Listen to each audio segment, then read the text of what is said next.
আজকে বানাবো ঢেঁড়স আর পোস্ত একসঙ্গে ভাজা। এটি খুবই একটি ভালো এই গরমের জন্য খুবই ভালো একটি সবজি। তাই আজকে আমি বানাচ্ছি, কিভাবে বানাচ্ছি সেটা আপনারা দেখুন। আর এই সবজিটা দিয়ে আপনারা ভাত বা রুটি দুটোই খেতে পারবেন। আর যদি আমার ভিডিওটা দেখে ভালো লাগে তাহলে ফেসবুক দিয়ে দেখলে ফলো দিয়ে রাখবেন, আর ইউটিউব দিয়ে দেখলে সাবস্ক্রাইব করে রাখবেন। ইউটিউবে আমার চ্যানেলের নাম হচ্ছে সিহান ব্লগ। তাহলে দেরি না করে ভিডিওটা শুরু করছি, আপনারা দেখতে থাকুন। আজকে বানাবো ঢেঁড়স পোস্ত ভাজা। তাই জন্য ঢেঁড়সগুলোকে ধুয়ে নিয়েছি কাটার আগেই। এবারে এগুলোকে আমি কুচো করে নেব।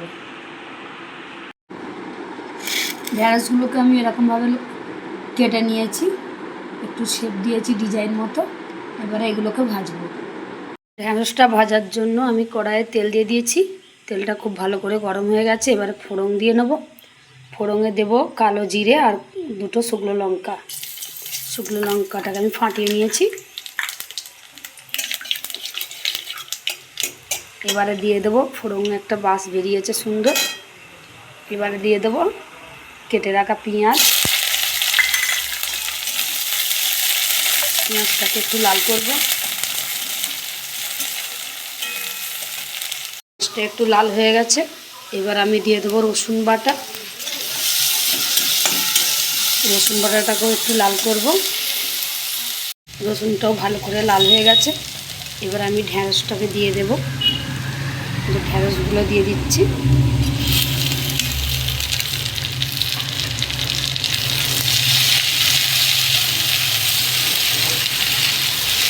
ঢেঁড়সটাকে আমি একটু ভাজতে থাকবো।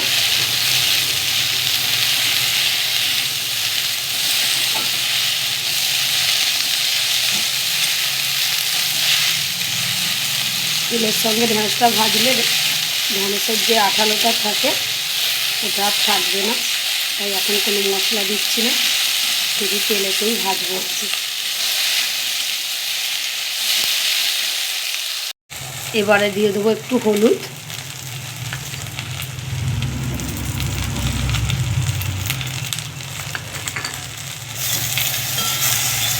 গ্যাসটাকে আমি একটু আস্তে দেবো। আস্তে আস্তে দিয়ে এটাকে আমি ভেজে নেব। এবার ঢাকা দিয়ে দেবো সিদ্ধ হওয়ার জন্য। ঢাকনাটাকে আমি খুলে নিয়েছি। ঢেঁড়সগুলো নরম হয়ে গেছে। এবার আমি এতে দিয়ে দেবো একটু নুন।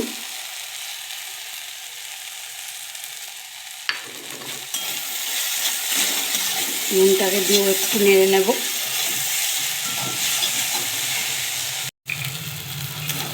আমি ঢেঁড়সগুলোকে এক সাইড করে দিয়ে দেবো একটু তেল,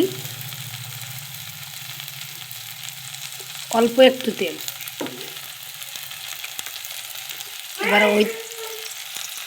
এবার ওই তেলেই আমি দিয়ে দেবো একটু পোস্ত।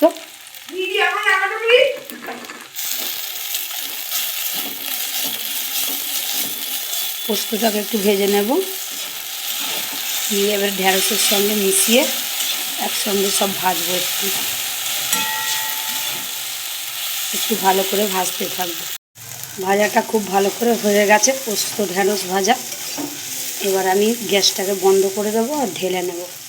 তরকারিটা হয়ে গেছে, আমি ঢেলে নিয়েছি। ঢেঁড়স আর পোস্ত ভাজা এটি গরম ভাতের সঙ্গে বা রুটির সঙ্গে দুটো দিয়েই খাওয়া যাবে। তাই আজকে বানিয়ে নিয়েছি। ভাতের সঙ্গে খাবার জন্য আমি বানিয়েছি। আপনাদের যেটা ভালো লাগবে সেটা দিয়েই বানিয়ে খাবেন।